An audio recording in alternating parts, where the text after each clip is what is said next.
पृथ्वीराज चौहान भारतीय इतिहास के महान और वीर राजा थे।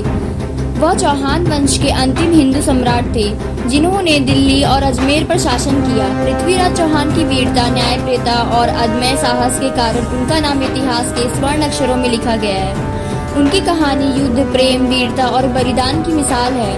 पृथ्वीराज चौहान का जन्म 1166 ईस्वी में राजस्थान के अजमेर में हुआ था। उनके पिता का नाम सोमेश्वर चौहान था और माता का नाम कर्पूरा देवी था। पृथ्वीराज का पालन पोषण वीरता और नीति शास्त्र के वातावरण में हुआ। उन्होंने बहुत कम उम्र में ही शस्त्र और शास्त्र की शिक्षा प्राप्त कर ली थी। पृथ्वीराज को राजनीति, युद्ध कला, तीरंदाजी, तलवारबाजी और घुड़सवारी में अद्वितीय महारत हासिल थी। वह बुद्धिमान और कुशल प्रशासक थे। पृथ्वीराज ने मात्र 13 वर्ष की आयु में अपने पिता सोमेश्वर चौहान की मृत्यु के बाद अजमेर और दिल्ली की गद्दी संभाली।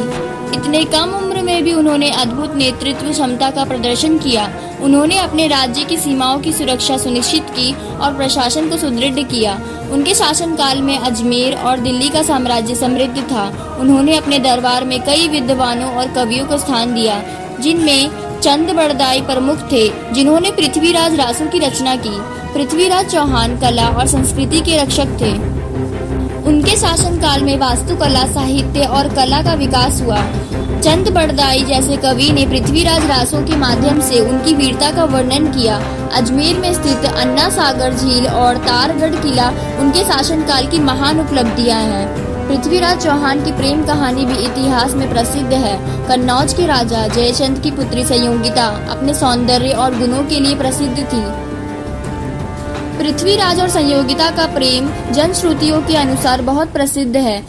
जयचंद और पृथ्वीराज के बीच राजनीतिक तनाव था, इसलिए जयचंद ने संयोगिता के स्वयंवर में पृथ्वीराज को आमंत्रित नहीं किया, लेकिन संयोगिता पहले से ही पृथ्वीराज से प्रेम करती थी।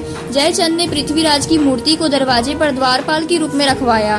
पृथ्वीराज ने साहस दिखाते हुए स्वयंवर के दिन कन्नौज पहुंचकर संयोगिता का अपहरण किया और अपने घोड़े पर बिठाकर अजमेर ले आए। यह घटना पृथ्वीराज के अदम्य साहस और प्रेम का प्रतीक मानी जाती है। 12वीं शताब्दी में भारत पर विदेशी आक्रमण शुरू हो गए थे।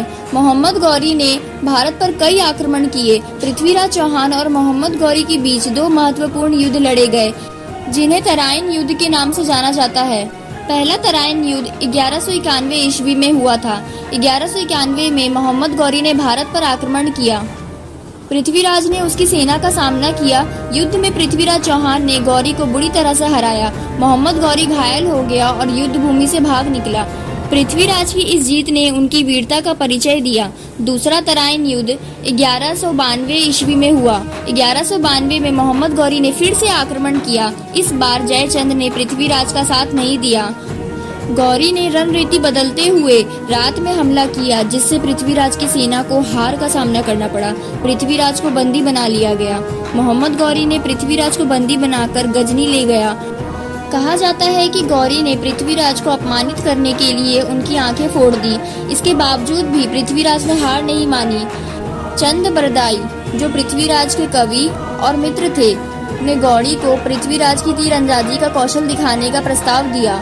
चंद्र बड़दाई ने गौरी से कहा कि पृथ्वीराज एक आवाज सुनकर भी लक्ष्य भेद सकते हैं। चंद बड़दाई ने पृथ्वीराज को संकेत दिया और पृथ्वीराज ने गौरी की आवाज की दिशा में तीर चलाया, जिससे गौरी मारा गया। इसके बाद चंद बड़दाई और पृथ्वीराज ने स्वयं बलिदान दे दिया। पृथ्वीराज चौहान ने अपने जीवन में साहस, वीरता और स्वाभिमान का उदाहरण प्रस्तुत किया। उन्होंने अंतिम समय तक हार नहीं मानी और अपनी मातृभूमि की रक्षा के लिए जीवन दिया। उनकी कहानी आज भी लोगों में प्रेरणा का स्रोत है। आज भी राजस्थान और भारत के अन्य हिस्सों में पृथ्वीराज चौहान की गाथाएं सुनाई जाती है।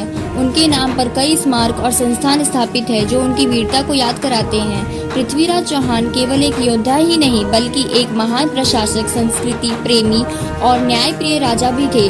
उनका जीवन देशभक्ति, प्रेम और बलिदान की अनूठी मिसाल है। उनकी गाथाएं भारतीय संस्कृति की धरोहर है, जो आने वाली पीढ़ियों को साहस और स्वाभिमान की प्रेरणा देती है।